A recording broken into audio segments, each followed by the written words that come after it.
Welcome. I'm Frances Garrett. I'm the director of the Robert H. N. Ho Family Foundation Center for Buddhist Studies, and I teach Buddhism at the University of Toronto. And I'm here with Tagil Daniel Adler, Hi.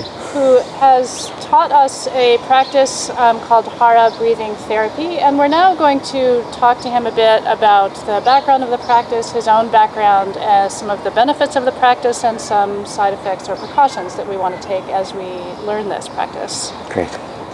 Thank you so much for being here, Tagil. Thank you. Could you tell us a little bit about your background with this practice or your training history so we learn more about you? Yeah. Thank you.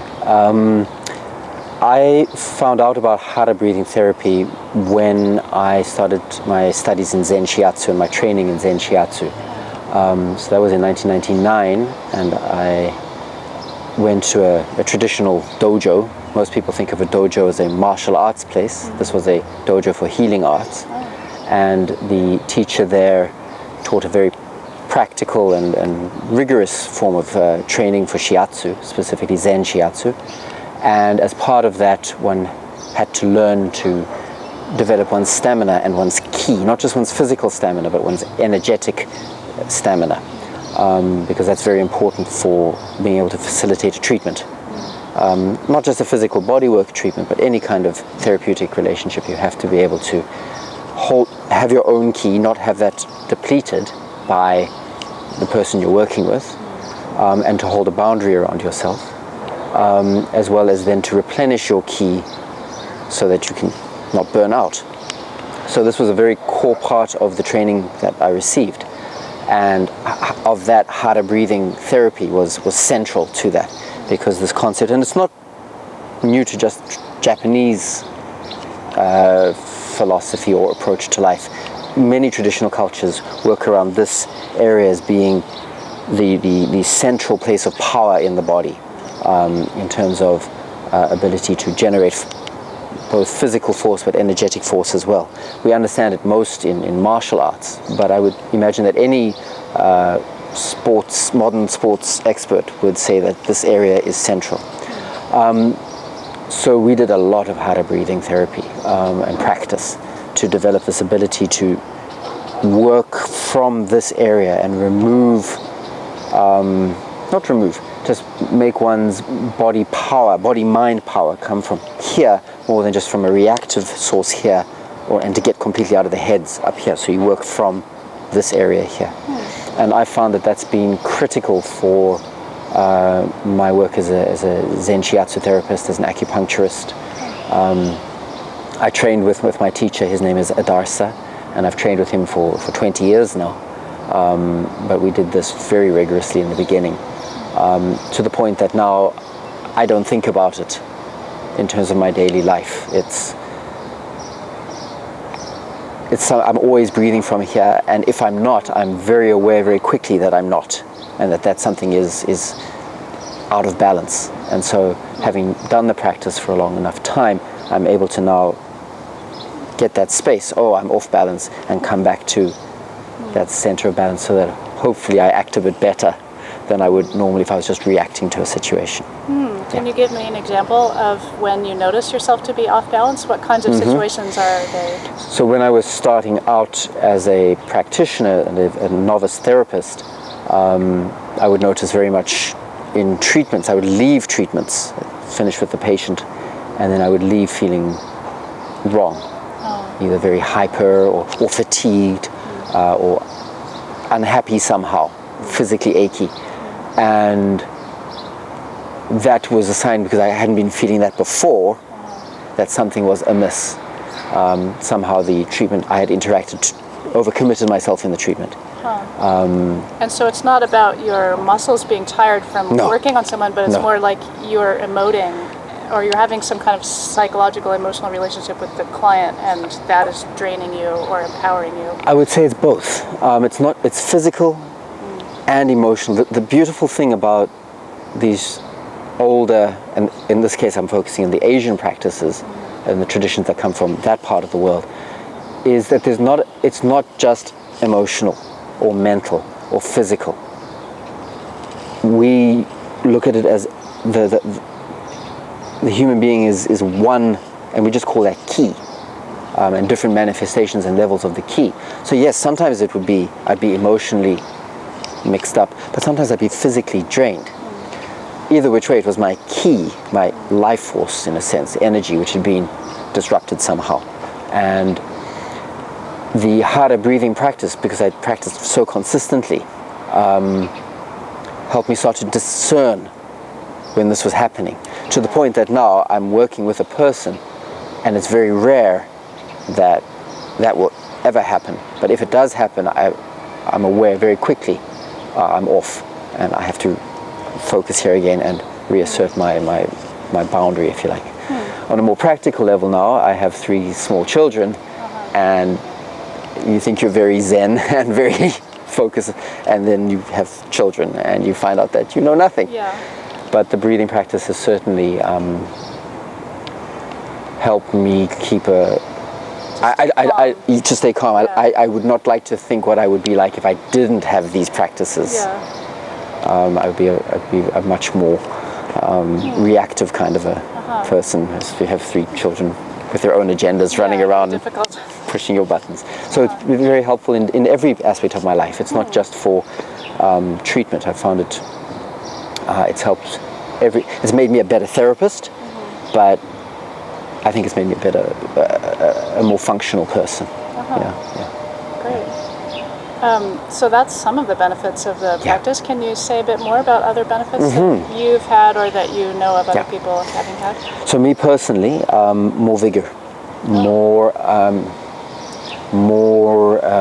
oomph for life. So even when, because life is tough, life is very challenging for everybody. But what I've found is that having practiced consistently for a long time, even when life is challenging, I find a resource somewhere to get the engine going again. And I attribute that a lot partly to this practice. I do other practices as well. But it's just that consistent ability to recycle my ki in my body. So that's been a great benefit for me. Working with other people, I've worked with a lot of people to help them with their anxiety and their anger. So emotional issues has been something that people very quickly feel the change, because you are suddenly reworking the body and the breath and teaching them that there are other options, physical, energetic options, so that when those emotions rise up inside and you get very tight, you have other options to play. But not just emotional things. Ailments that people have, insomnia, digestive issues, gynecological issues, physical issues, back pain, things that just chronic conditions, the stresses of life. By reworking how your body works, your metabolism works, and learning to breathe more fully, the first thing that happens, you're bringing in more oxygen into your body. That's immediately going to have a better effect.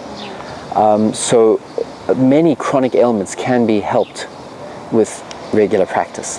And I've worked, as I say, with people on physical rehabilitation. Digestive issues benefit very greatly. A lot of gynecological issues benefit very greatly, because we're clearly physically activating this area, and it acts as a sort of a massage for this area and increases circulation and blood flow in this area, so all the organs benefit. People who have been chronically ill or chronically fatigued, provided they practice methodically and diligently, get better, they get more vitality.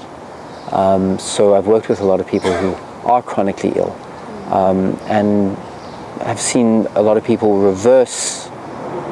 It's not a miracle. We have to be very careful. This is not a miracle. It's not the only answer. It's part of a healthcare regimen. But I've seen how it helps people. Helps people make better choices, and develop their vitality and calm their systems. I think people are often in a state of this tense kind of fight and flight, and the nervous system is constantly aggravated, and taking the time to breathe deeply is very beneficial. Years ago, my mother learned I was doing these practices, and she said, "Oh, so finally science has caught up to what you believe, which is that breathing is good for your health." And yeah, it is. And learning to breathe fully is really good for your health. I should say at this point, it behooves us to say this, that firstly, the Hara breathing it's not a miracle. It shouldn't be the only thing you do if you're looking to gain benefit from the health effects of it.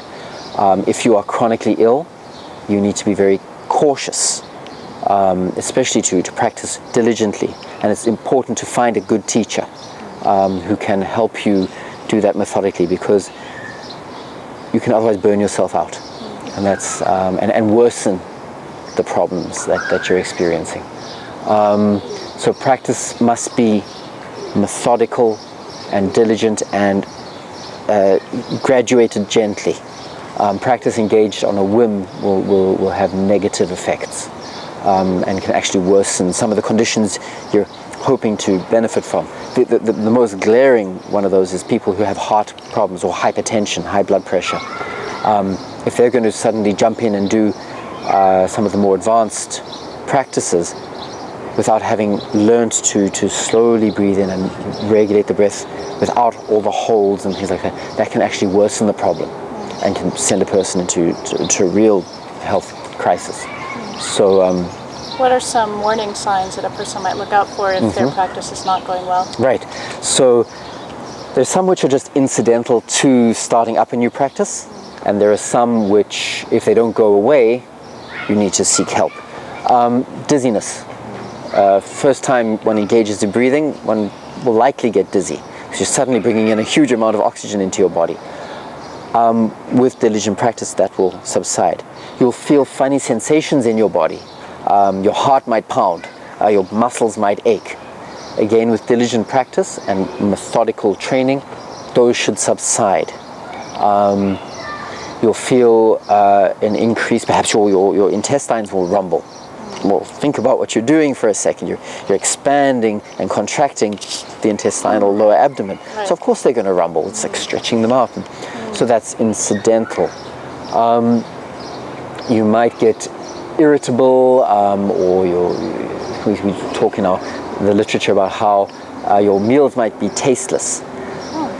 This should pass, but if that kind of a symptom or dizziness persists, for example, over a period of weeks and it hasn't rectified itself, then you need to evaluate what's going on with your practice. So either then your form is incorrect, your posture, either you're too tight or there's some misalignment in your structure, or you're breathing either too coarsely in or too forcefully out. The breath should be smooth and tranquil and fine, not coarse and rough. You might have some anxiety or some tension about the breathing practice, which is natural. We're teaching people to untie breathing patterns which have developed over years for good reasons. People hold tension in their bodies because stuff happens in life, and now we're deliberately trying to unravel that, and that can be very challenging for people. So one needs to evaluate why perhaps the symptoms that you're experiencing are persisting, and so working with a teacher is important for that, in order to get the benefits that you want and not aggravate the problem. I really like the analogy of training for a marathon, where if it's your goal, it's important with your breathing practice to have a goal. You want to have more energy, you want to sleep better, whatever it might be. In the same way you decide you're going to run a marathon, but you don't go and run 40 kilometers the first time. You go around the block a few times first, and then you build that up until you're going around the block for an hour.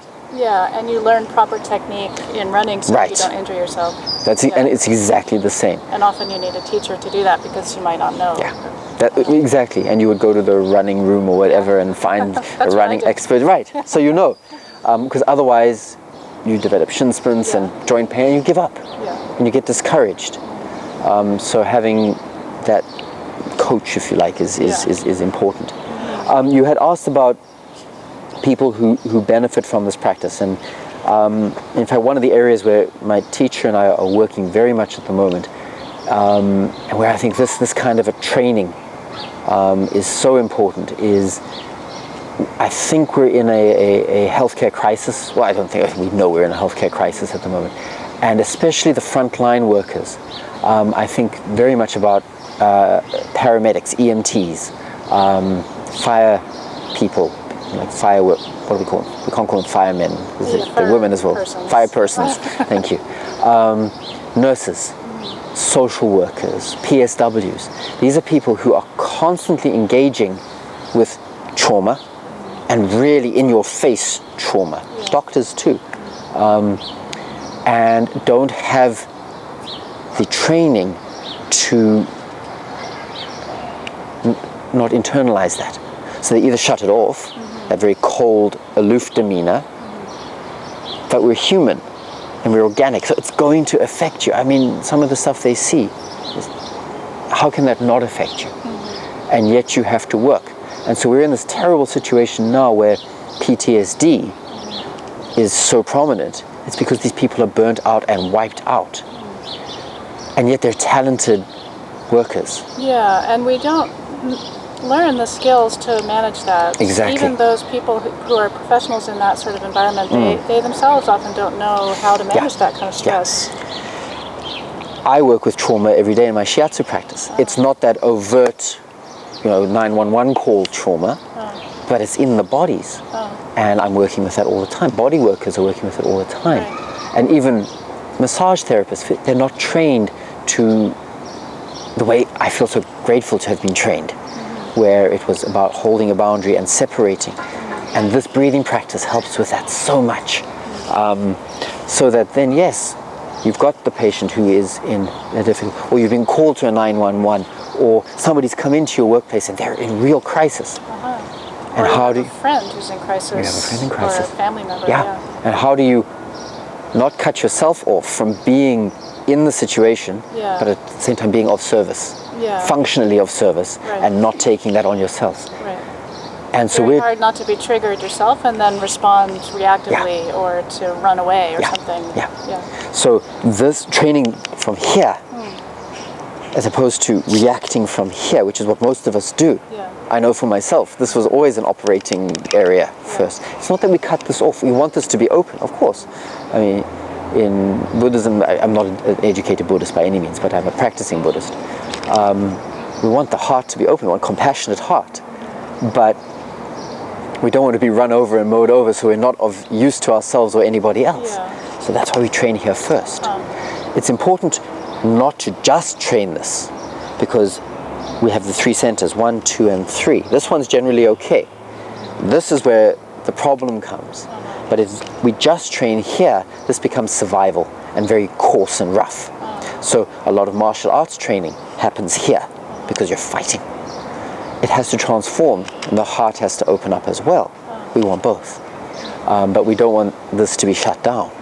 So training confidently here is really important. I'm in practice 20 years only because of this and other kind of practices that I've done to understand the need to breathe deeply and fully. And so that's the work we're really trying to do now, is to find the way to train these first responders with this, because the fact is there are many talented people out there who are not able to use their talents because they're wiped out and they're on, and that's further straining the system. They're on ODSB and draining the system, which is a taxed system, when it doesn't mean the trauma is going to go away, but it means you're more functional and can handle. And most of them want to get back to work. They are first responders for a reason. It's a calling. So that's an area where we found a lot of people benefiting from the practice. And it doesn't have to be a spiritual thing. You don't have to be a Buddhist to do this work, or a particularly spiritually inclined person. You can be an average person, a police officer. But I think being trained to breathe first, or even just for a split second before reacting, could go a long way. I think it's a human being thing, and it's important for human beings to do this. But that said, training needs to be methodical.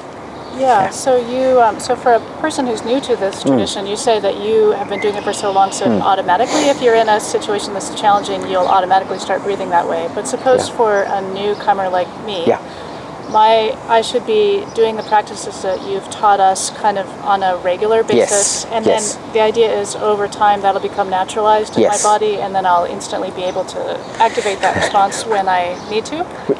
That's the good theory. That's the theory. That's the goal. Yes, and I should be very clear that I'm still working. It's a work in progress. Okay. I'm sure. But yes, and even now I do daily practice.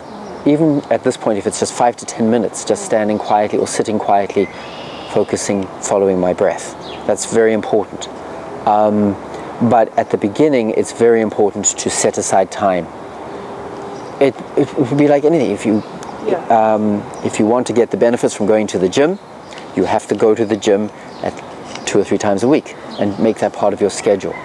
With breathing, you have to do it daily because you are reworking very subtle systems in your body, the nervous system, tensions in your body which want to relax but don't know how to. Yeah. So you have to, in a sense, you have to make your body trust you again. Yeah. So that requires gentle, consistent practice.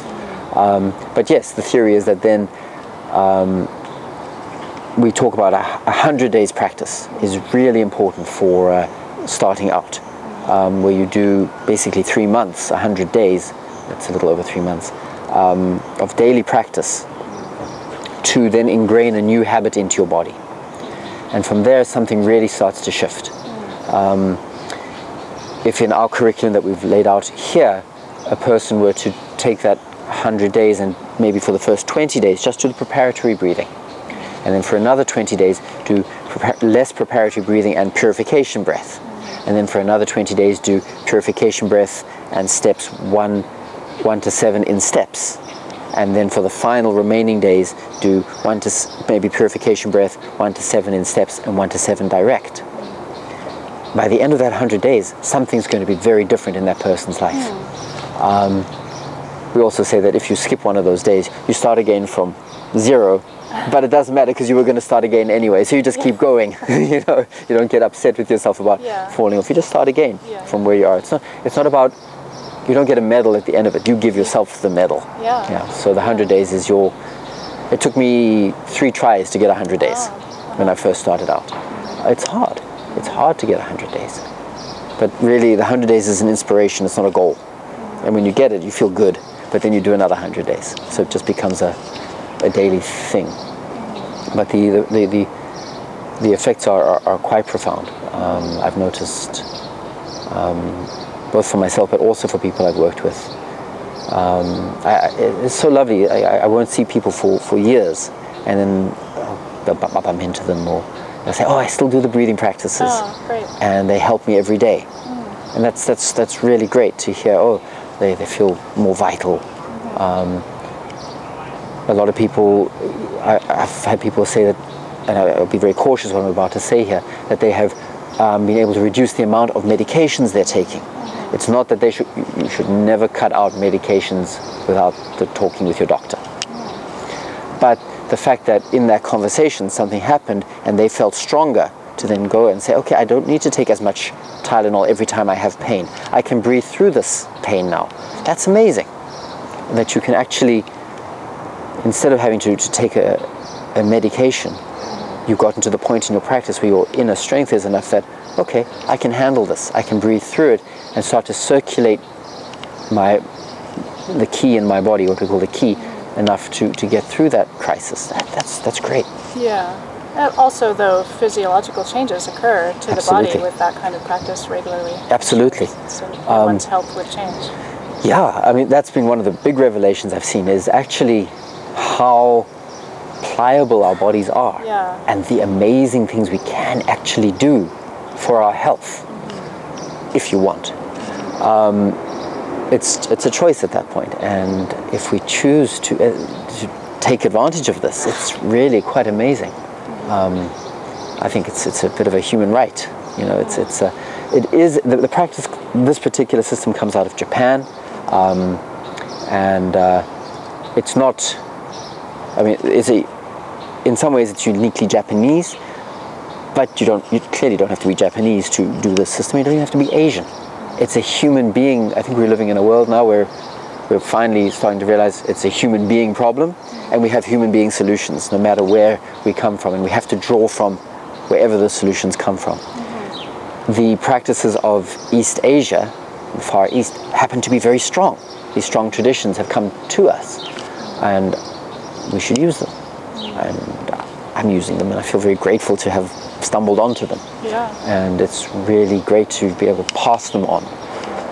My hope is through this series that your students will even just get some inspiration to understand that there's a lot you can do for your health.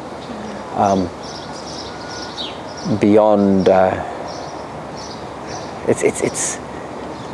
we can take charge of our health, and it's very simple to do that, and that's, I find, quite inspiring. The last point I would like to make is, we're really trying to work here, because you had mentioned earlier how you felt my abdomen contract, and kind of in terms of stature, we're kind of similar. We're kind of these wiry, skinny people, and yet my abdomen's so pliable. Yeah. This speaks to how it's a comprehensive training system. We don't separate the physical from the energetic, from the mental, from the emotional, and even the spiritual. So we don't want to tighten up the body. So just going to the gym, that's physical. Sure, it feels good. But going to the gym, knowing how to breathe properly, that takes it to a different level. Doing yoga or Pilates, where you know how to really move and hold your body, as opposed to just being a physical tightening. Yeah. We want tension, but a dynamic kind of attention, not a reactive kind of attention. So just pumping iron at the gym will give you nice big muscles, but in this system that's not all that we're going for.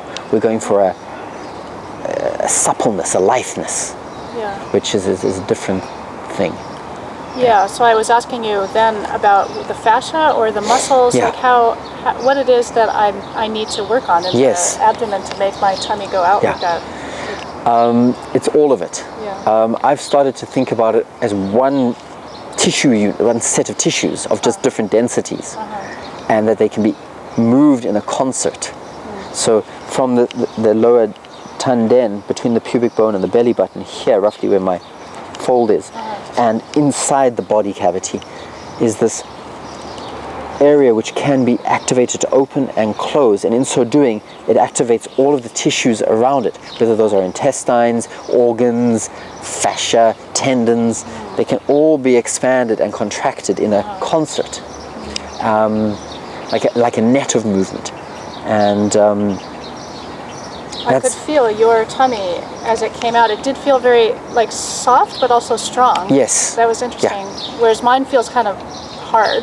So that takes time to activate. That's just practice, and loosening and softening. And it's not that then you're suddenly going to have a big kind of belly. It's that you're going to have a dynamic belly. You learn to breathe and expand your lower back as well. And I'm still working on that. It's still an area that's tight on me, but I've felt people who breathe their entire hara. It's like a pneumatic tire fills up all around. It's fascinating. Yeah, I can't imagine. Yeah. It takes time, and different constitutions can do that more easily than others. But it's a powerful expansion and contraction starting right in here, and it's worth developing. Because it's not that it's just your intestines, just your bladder, just your kidneys, just your stomach, pancreas, spleen, lungs, heart, diaphragm.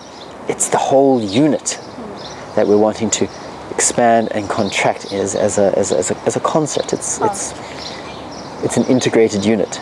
You want to raise your entire pelvic floor, but not just doing Kegel exercises. There's more to it than that. I mean, that's just here, local. But if you raise from here, suddenly you've got a real pulling up, and the diaphragm raises up, and that's very different. Very invigorating. Sometimes I feel the practice and I breathe in and I feel it in my toes. It's weird. I don't know why. I mean, I don't know. Science hasn't explained it yet, maybe, but maybe they will. But fascial lines maybe is only like that. Yeah. Like sometimes you get a massage up here and you feel it That's down right. there. So we call those meridians in shiatsu. And I would go with that. So it's fascinating and very profoundly rejuvenative for one's health. It does take work, especially in the beginning, but it's worth it. Another point, I mean, now people are so worried about, because we've had COVID and lung capacity. And these exercises are designed to rebuild the lungs. It's breathing practice, and we're using the lungs' natural capacity. The lungs, that's what they do, they breathe.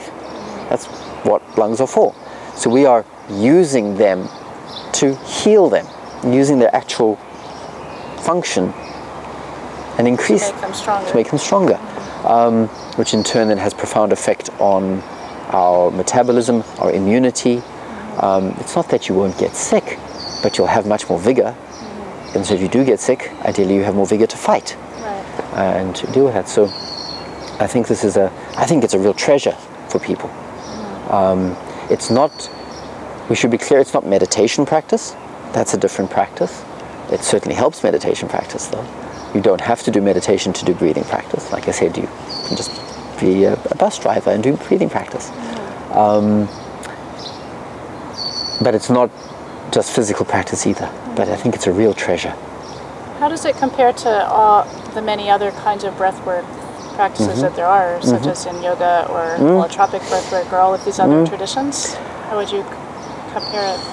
I'm sure if we had a panel of accomplished masters here, first thing is I would be very quiet because I'd let them talk, they would be masters.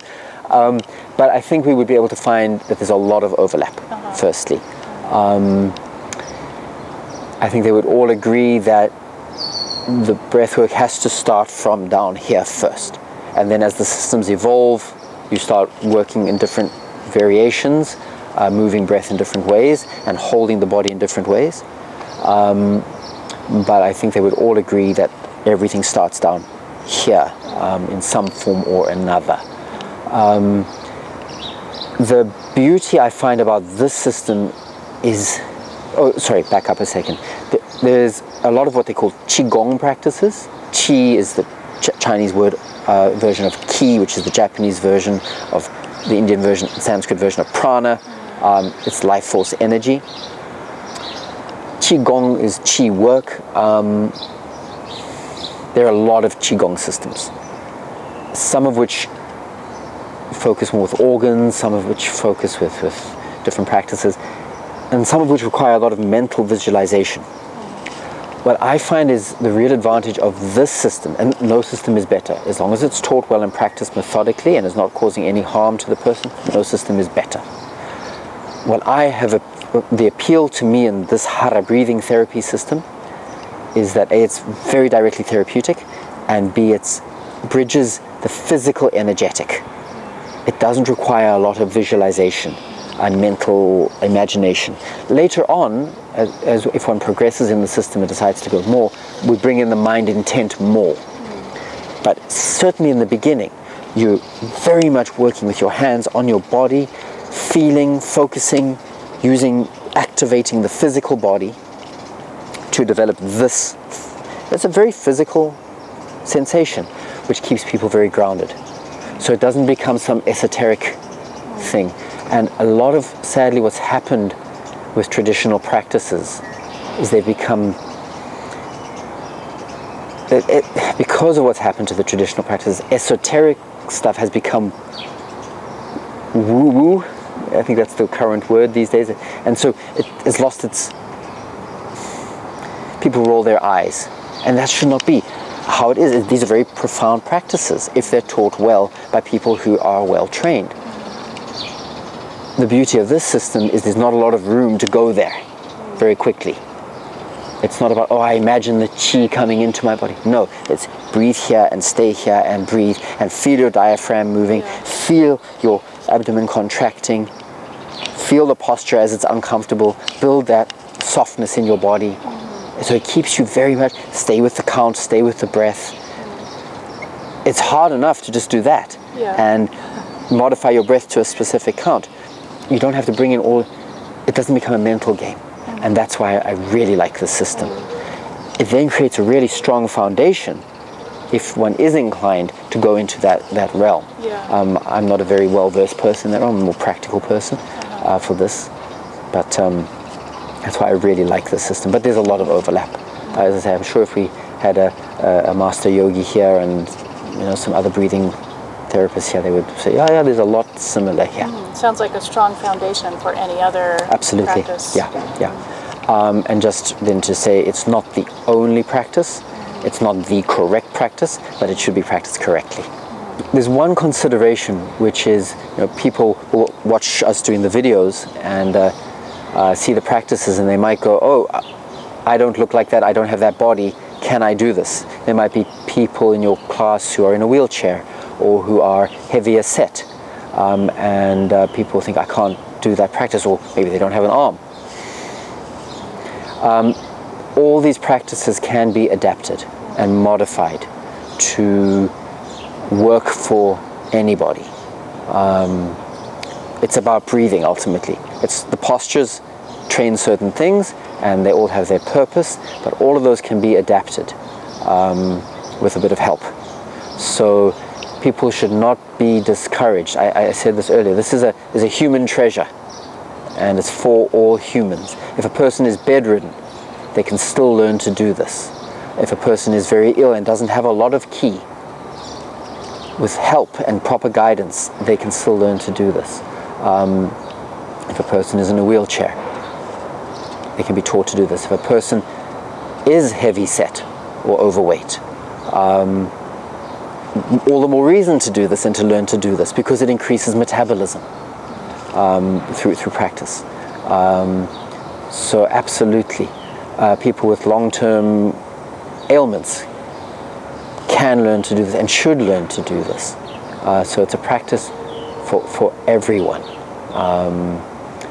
It's not my practice. It's came from Asia, but it's not anymore an exclusively Asian practice. None of these are, and it should not. It would be a tragedy if somebody felt that they saw it and thought that looks great, I want to try, but I can't. The answer is you can phone me or phone somebody and get some advice. Yeah, it can be adapted. So do you think that it could be still a benefit to do all the practices only lying down instead, if the standing position is difficult, or could maybe someone do the standing positions in a chair? Yes, absolutely. Let's think about somebody who's really overweight. Doing the practice on the standing might be too much on the joints at that point. So a chair or lying down until it's really getting strong in their bodies, that would make perfect sense. You want to push the person, but not aggravate the problems, right? No, absolutely. All of these can be adapted and should be adapted because they should be functional in any part of your life. I would imagine that just doing those breathing practices lying down would be super beneficial if I did that every day for a period of time. Absolutely, provided you don't fall asleep. Yes, but absolutely, lying down is as good. It teaches different things. The advantage of lying down is you're no longer dealing with gravity. So you can really focus on this expansion and contraction. And you get that feeling and the flattening of the back, so that when you're standing, you know what that's supposed to feel like, and you can start to adjust your body and align your posture to that. So they should be adapted. If you are able to do them standing, you should, because that trains a different kind of stamina, which we should all work towards. But just because let's take the example of somebody who's lost a leg, they can still do these practices and achieve the same outcomes. It's about engaging in practice, and just diligently practicing. But I'll say it again, it would be a tragedy if somebody saw this and thought, oh, I don't look like that, I can't do that, or my body is not such that I can do that. I'm not Asian, or I'm not a Buddhist. That doesn't even feature in. This is a human being treasure, and it's for everyone.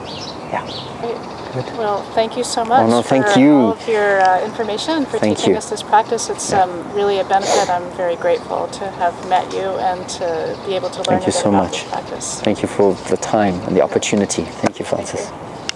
Good. Mazal Tov.